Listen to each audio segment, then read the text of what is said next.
Hello friends, very good afternoon. कैसे हैं आप सब? होप आप सब अच्छे होंगे। तो आज हम स्टार्ट करने वाले हैं न्यू चैप्टर 4 क्लास 7 ज्योग्राफी का। हमारा चैप्टर है आवर एटमॉस्फेयर। ठीक है, हमारे जो भी वातावरण है, जो वायुमंडल है, उसके बारे में हम इस चैप्टर के अंदर डिटेल में जानेंगे कि क्या क्या चीज़ें, क्या क्या पार्ट्स हैं हमारे वातावरण के, वायुमंडल के, किन किन पार्ट से मिलके बना हुआ है। ठीक है, तो आइए चलिए स्टार्ट करते हैं। पहला टॉपिक है हमारा एयर मीन्स वायु। Our earth is the mixture of a gases on the earth. जैसे कि हमारा जो एयर है, जो हवा है, वो क्या है?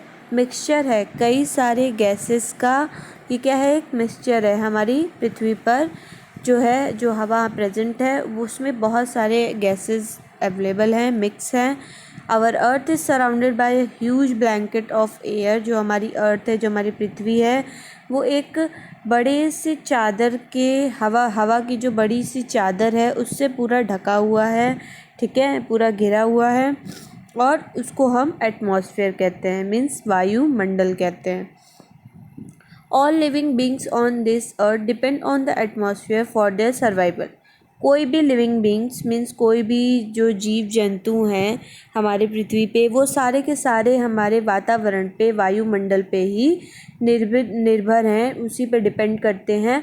ठीक है, ताकि वो सरवाइव कर सके, जी सके। क्योंकि देखिए, हवा बिना आप न सांस ले सकते हो, ना आप रह सकते हो, ना आप सरवाइव कर सकते हो। तो वो एयर भी, जैसे जैसे वाटर इम्पॉर्टेंट होता है, वैसे ही एयर भी जो है हमारी लाइफ में सरवाइव करने के लिए, जीने के लिए उतना ही इम्पॉर्टेंट होता है। It provide us the air we breathe and protect us. ये हमें हवा प्रोवाइड करता है, हवा देता है, ताकि हम सांस ले सके, ब्रीथ कर सके। And protect us from the harmful effect of the sun rays. साथ साथ वो हमें क्या करता है? जो हमारे सन की रेजेस होती हैं, सन की जो भी किरणें होती हैं, जो हार्मफुल, जिनका इफ़ेक्ट होता है, अगर डायरेक्टली अगर सन आपके स्किन के पास इफ़ेक्ट डाले तो आपकी स्किन बर्न कर जाती है। तो वो क्या, एक तरह से हार्मफुल इफ़ेक्ट डालती है। उन चीज़ों से भी क्या करता है? हवा हमें प्रोटेक्ट करके रखता है। अगर हवा के जो परतें होती हैं, जो लेयर्स हैं हमारे अर्थ के ऊपर, अगर वो ना हो तो सन का डायरेक्टली जो है हमारे अर्थ पे प्रभाव पड़ेगा, और उससे क्या हो जाएगी? हमारी अर्थ जो है वो जल जाएगी, या हमारे लिए भी वो काफ़ी नुकसानदेह होती है। Without these blanket of protection, अगर ये जो ब्लैंकेट है प्रोटेक्शन का, वो ना हो, वी वुड बी बेक्ड। हम, अगर ये प्रोटेक्शन ना हो, ये जो चादर है, ये अगर वायुमंडल का चादर हमारे अर्थ के इर्द गिर्द ना हो, तो क्या हो जाएगा? हम भी बेक हो जाएंगे। ठीक है, जैसे आप कोई चीज़ को गर्मी से पकाते हो, बेक करते हो, वैसे ही आप भी बेक हो जाओगे by the heat of the sun, sun की गर्मी से सिर्फ। During a days and get frozen during a night. अगर ऐसा ना हो, ब्लैंकेट ना हो, तो आप दिन में जल जाओगे, बेक हो जाओगे, और रातों में क्या हो जाओगे? फ्रोजन हो जाओगे, जम जाओगे। तो हवा इतना इम्पॉर्टेंट है। सोच लीजिए कि अगर हवा ना हो तो आप दिन में तो जल जाओगे, रात में आप जम भी जाओगे। So it is these mass of air. तो क्या होता है कि ये जो हमारी मास का एयर होता है, that has made the temperature on the earth liveable. इससे ये जो हमारी अर्थ पे जो जीवन जीने के लिए, जो जीवन बिताने के लिए जो हमें एटमॉस्फेयर की ज़रूरत है, जो टेम्परेचर, वातावरण की ज़रूरत है, वो हमारा ये जो मास ऑफ एयर होता है, हवा का जो संख्या होती है, जो द्रव्यमान होता है, वो क्या करता है? एक टेम्परेचर बना देता है, वातावरण बना देता है अर्थ पर, ताकि हम रह सकें, जी सकें उस पर। ठीक है, मतलब एयर का कितना काम है? वो हमको प्रोटेक्ट भी करता है, वो हमको ब्रीथ करने के लिए भी देता है, साथ साथ हमें अर्थ पे हमारे ऐसा वातावरण बनाता है ताकि हम अपनी जीवन व्यतीत कर सकें। अगर ये ना हो तो हम जम भी जाएंगे। तो सोचिए ओवरऑल कितना इम्पॉर्टेंट है हमारे लिए एयर। देन नेक्स्ट पॉइंट में हम बात करते हैं कंपोजिशन ऑफ द एटमॉस्फेयर। क्या रचनाएं हैं, क्या संयोजना है हमारे एटमॉस्फेयर की, किन चीज़ों से मिलकर के हमारा वायुमंडल बना है, एटमॉस्फेयर बना है। ठीक है, तो आइए बात करते हैं। पहला पॉइंट कहता है कि atmosphere is a mixture of different gases. जो हमारा वायुमंडल है, वो अनेक प्रकार के जो गैसेस हैं उनका मिक्सचर है। ठीक है, it contain a life living gases, ये क्या करता है, कंटेन करता है, खुद में शामिल रखता है जो लाइफ लिविंग गैसेस होता है, ठीक है। जीवन जीने के लिए जो गैसेस की इम्पॉर्टेंट है उनको ये शामिल करता है, जैसे oxygen for human and animal, जो ऑक्सीजन होता है वो इंसान और जानवर के लिए, and carbon dioxide for plant, और पेड़ों पौधों को जीवित रहने के लिए कार्बन डाइऑक्साइड की ज़रूरत है, तो पेड़ पौधे के लिए कार्बन डाइऑक्साइड। तो एटमॉस्फेयर क्या है, मिक्सचर इसलिए है क्योंकि वो जीवन जीने वाले इंसानों और जानवरों के लिए भी रखता है हवा, और वो जो पेड़ पौधे हैं उनके लिए भी वो अपने में उस एटमॉस्फेयर में उस तरह के गैसेस को इन्वॉल्व किया हुआ है। सेकेंड पॉइंट कहता है कि इट एनवेलप द अर्थ, ये एक तरह से एनवेलप है, ठीक है, अर्थ का, क्योंकि ये एक तरह से प्रोटेक्ट कर रहा है। तो इस एयर के अंदर हमारा अर्थ है, तो इट एनवेलप द अर्थ, ये क्या करता है, हमारे अर्थ को एक एनवेलप प्रोवाइड करता है, ढक के रखता है ऑल अराउंड, पूरे चारों ओर से, and is held in the place by the gravity of the earth. और ऐसा क्यों होता है, क्योंकि अर्थ पे क्या है, अर्थ की जो ग्रेविटी है उसके कारण ऐसा होता है, जो ये एयर के एटमॉस्फेयर है, जो टेम्परेचर है उसको वो अपनी ओर आकर्षित करके रखता है और बांध के रखता है। It helps in stopping the ultraviolet rays harmful to the life, ये क्या करता है, हवा क्या करता है, ये स्टॉप करता है उन अल्ट्रा वायलेट रेज की, उन रेजेस की, उन किरणों की जो हमारे लिए, हमारी ज़िंदगी के लिए काफ़ी नुकसानदेह हैं, हार्मफुल हैं, and maintain the suitable temperature for necessary for life. और साथ ही साथ क्या करता है, एक वातावरण बनाता है, टेम्परेचर क्रिएट करता है जो सुटेबल होता है हमारे लाइफ के लिए, इतना इम्पॉर्टेंट होता है वो एटमॉस्फेयर को वो बनाता है एयर, ठीक है। Generally atmosphere extend up to about, जो ज़्यादातर क्या होता है कि वातावरण जो होता है वो बढ़ता है अप टू अबाउट लगभग 600 kilometre from the earth surface, earth की सतह से लगभग 600 किलोमीटर ऊपर तक ये क्या है, ये बढ़ता है। But 90% total mass of the atmosphere, पर 99% जो हमारी एटमॉस्फेयर का संख्या है, मास है, इस कन्फाइंड टू द हाइट, ये क्या है, कन्फाइंड है, हाइट जो है 32 किलोमीटर हमारी अर्थ की सरफेस से, मतलब जो हमारा अर्थ का मास है टोटल, जो हमारी टोटल मास है, जो हमारे वातावरण की पूरी संख्या है, वो क्या करता है, बंद करता है, कन्फाइन करता है, वो स्टॉप हो जाता है जो हमारी हाइट है 32 किलोमीटर की अर्थ के सरफेस से उतनी तक, ठीक है। फिर बात करते हैं कि गैसेस ऑफ एटमॉस्फेयर, हमारे वातावरण में कितने तरीके के गैसेस हैं और क्या क्या चीज़, मतलब कौन कौन से गैसेस का ये मिक्सचर है। तो सबसे पहले nitrogen and oxygen are two main gases in the atmosphere and 99% of the atmosphere is me. कहने का मतलब कि जो हमारा नाइट्रोजन है और जो हमारा ऑक्सीजन है, ये दो ऐसी गैसेस हैं जो हमारे एटमॉस्फेयर में हैं, ठीक है। और 99% जो एटमॉस्फेयर है वो इन्हीं से बना हुआ है, ठीक है।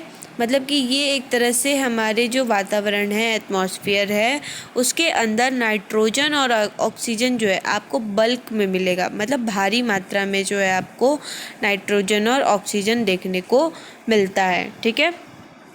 अदर गैसेस, जो दूसरी गैसेस हैं, जैसे आर्गॉन हो गए, CO2 हो गए, मीन्स कि रासायनिक तत्व, जो आर्गॉन होता है वो रासायनिक तत्व का होता है, और जो हमारा CO2 है मीन्स कार्बन डाइऑक्साइड जो है, ये एक केमिकल कंपाउंड होता है जो हमारा मेड होता है हमारे मॉलिक्यूल से, जो हमारे आपस में एक दूसरे के साथ क्या करते हैं, कार्बन एटम के साथ मिलते हैं और ग्रीन हाउस क्रिएट करते हैं ड्यूरिंग बर्निंग, जब किसी चीज़ को जलाया जाए, ठीक है, तो कार्बन डाइऑक्साइड बनता है।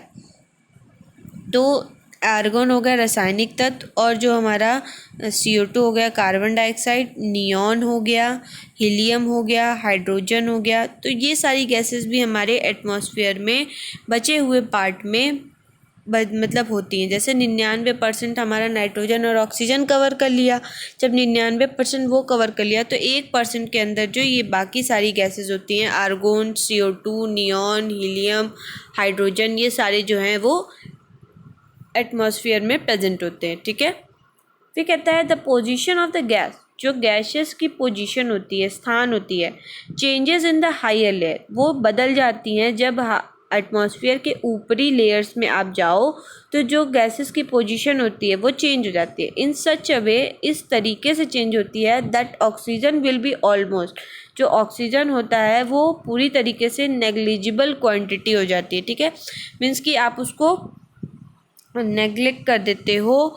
Cut the height of 120 kilometre, जो हमारा लगभग 120 किलोमीटर के बाद जो है वो नेग्लिजिबल हो जाता है। Similarly CO2 and water vapour, जो हमारा कार्बन डाइऑक्साइड जो वाटर वेपर होता है, is found only up to, वो ज़्यादातर आपको कब मिलेगा, वो 90 किलोमीटर, जो हमारी अर्थ की सतह होती है उससे ऊपर 90 किलोमीटर तक ही आपको CO2 और वाटर वेपर जो है वो देखने को, या आप उस पर्टिकुलर उतने ही रेंज में आप, ये हमारे अर्थ की सरफेस से उतनी रेंज में आप CO2 और वाटर वेपर भी पाओगे। ठीक है, जैसे 120 किलोमीटर के बाद हमारा ऑक्सीजन नेग्लिजिबल हो जाता है, तो वैसे ही सिमिलरली 90 किलोमीटर के बाद CO2 और वाटर वेपर भी आपको देखने को नहीं मिलेगा। तो जैसा कि देखिए इस ग्राफ के अंदर आपको देखने को मिलेगा कि कौन सा कॉन्स्टिट्यूएंट है, कितना % वॉल्यूम है और ये कितने पर मिलियन में है। ठीक है, इसका कंसंट्रेशन कितना इन पार्ट्स पर मिलियन, कितना इसका कंसंट्रेशन है, ये पर मिलियन के पार्ट्स में दिखाया गया है। जैसे नाइट्रोजन मीन्स N2, इसका कितना परसेंटेज है, 78% है, और ये 78840 पर मिलियन में है। ऑक्सीजन कितना है, O2 20.946, और ये कितना है पर मिलियन में, 290460 पर मिलियन में। Argon AR 0.934, carbon dioxide 0.36, neon 0.0182, helium 0.000524, methane 0.00014, krypton 0.000114 और 0.00005। इसी तरीके से इधर है आर्गॉन आपका पर मिलियन में 9340 पर मिलियन है, 360 पर मिलियन है, 18.2 पर मिलियन है, 5.24 पर मिलियन, 1.5 पर मिलियन, 1.14 पर मिलियन और 0.5 पर मिलियन। तो ये सारी ऑक्सीजन जो हैं, जो हमारे अलग अलग तरीके की गैसेस हैं एटमॉस्फेयर में, कैसे उनका क्या परसेंटेज है और उनका क्या पर मिलियन उनका कंसंट्रेशन है, ये आपको देखने को मिला है। ये आपको याद करना होगा। ठीक है, तो इतनी तरह की गैसेस जो है हमारे एटमॉस्फेयर में पाई जाती हैं।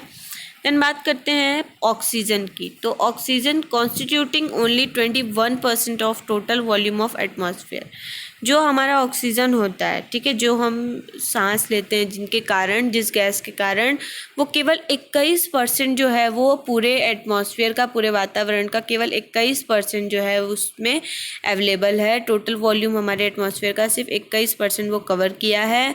All living organism inhale oxygen, जितने भी जीवित प्राणी होते हैं, लिविंग ऑर्गेनिज्म होते हैं, वो सब के सब ऑक्सीजन को ही इनहेल करते हैं, सांस में मतलब अंदर की ओर ऑक्सीजन को लेते हैं। Combustion is not possible without oxygen, जो हमारा बिना ऑक्सीजन के जो दहन होता है, कंबशन होता है, वो भी पॉसिबल नहीं है।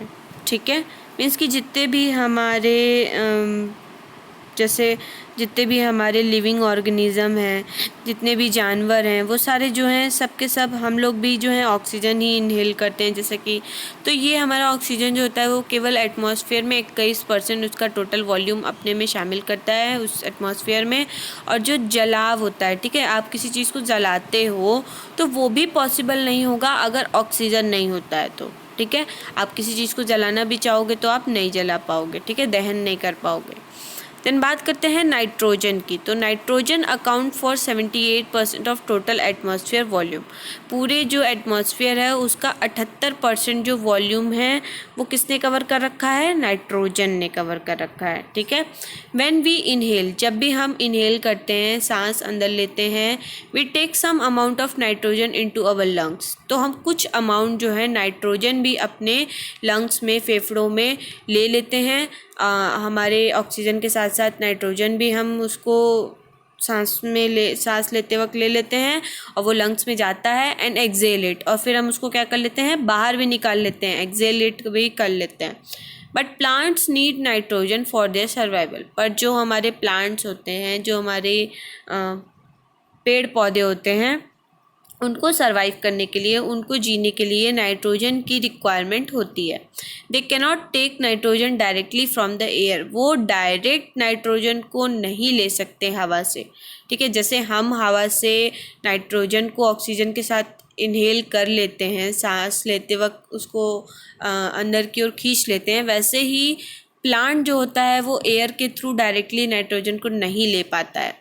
Bacteria that lives in the soil, जो बैक्टीरिया, जो छोटे छोटे जानवर होते हैं, बैक्टीरियाज होते हैं जो सॉइल्स में और पेड़ों की जड़ों में, रूट्स ऑफ सम प्लांट्स, कुछ प्लांट्स की जो जड़ होती हैं उनमें होते हैं, वो क्या करते हैं, नाइट्रोजन लेते हैं, और उनसे क्या होता है, प्लांट्स जो है वो हमारा नाइट्रोजन पाता है सर्वाइव करने के लिए।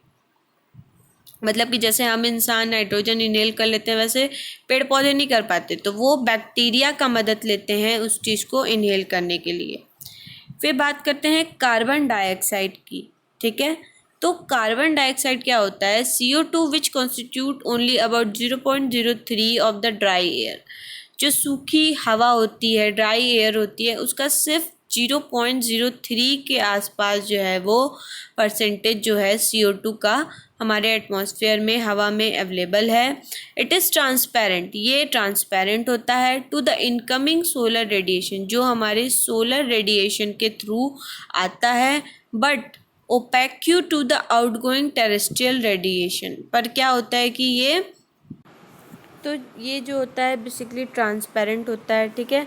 मीन्स कि ऐसा होता है कि आप आर पार देख सको, और ये हमारे सोलर रेडिएशन की वजह से आता है।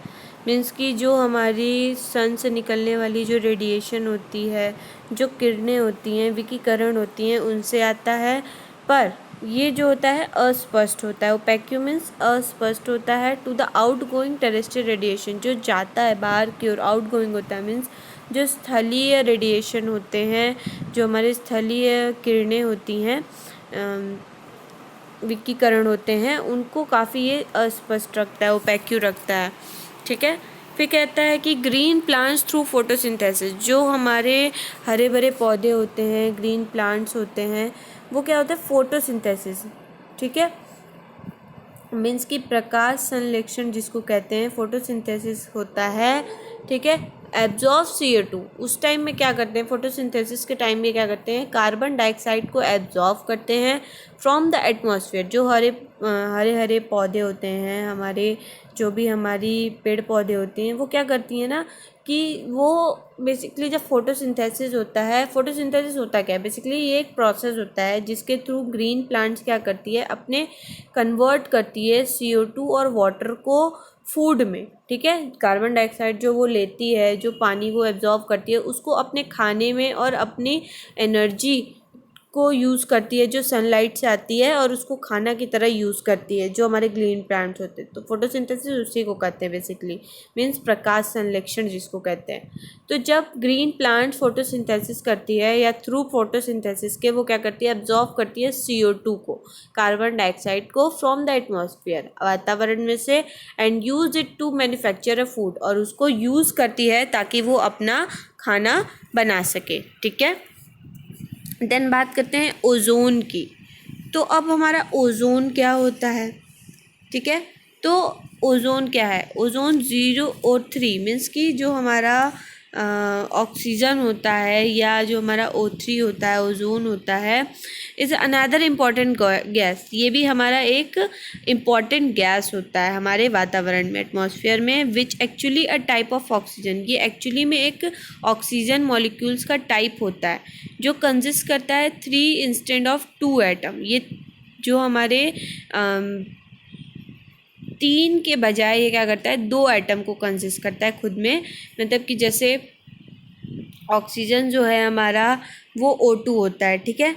और जो हमारा ये होता है ओजोन होता है, ये भी एक गैस होता है एटमॉस्फेयर में, जो ऑक्सीजन मॉलिक्यूल्स का ही टाइप होता है, और ये 3 की जगह 2 एटम्स को खुद में शामिल करता है, ठीक है। उसके एटम जो होते हैं वो 2 होते हैं।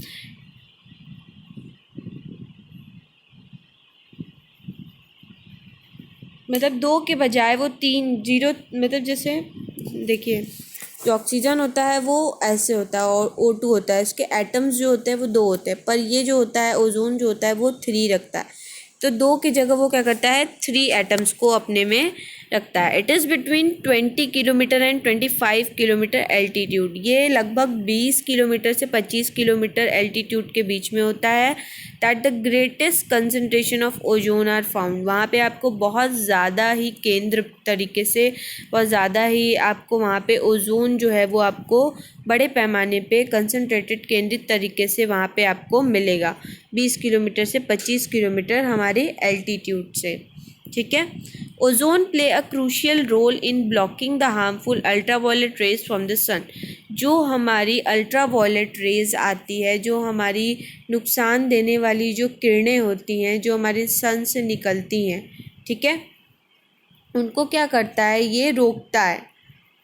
जो हमारा ये ओजोन लेयर होता है वो क्या करता है, जो हमारी पराबैंगनी विकिरण होती है, ठीक है, जो हमारी अल्ट्रा वायलेट रेजेस होती हैं, किरणें होती हैं, उनको ये रोकने में ओजोन जो है एक बहुत इम्पॉर्टेंट रोल प्ले करता है। और ये अल्ट्रा वायलेट रेज जो हमारे सन से निकलती हैं, जो किरणें निकलती हैं, वो हमारे लिए काफ़ी नुकसानदेह होती हैं, हार्मफुल होती हैं, तो उनको ये ब्लॉक करता है ओजोन। तो ये भी एक इम्पॉर्टेंट रोल प्ले करता है।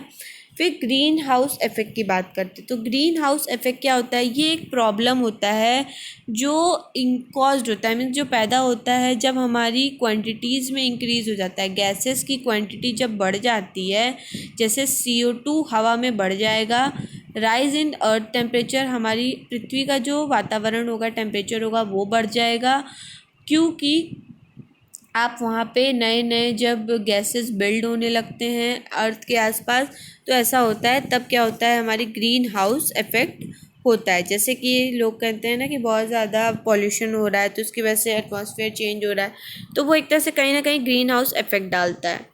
तो आइए देखते हैं क्या लिखा है कि to the greenhouse effect is a natural process. ये जो हमारा ग्रीन हाउस इफेक्ट है ये एक नेचुरल प्रोसेस है that warms the earth surface. ये क्या करता है, हमारी अर्थ की सतह को गर्म कर देता है।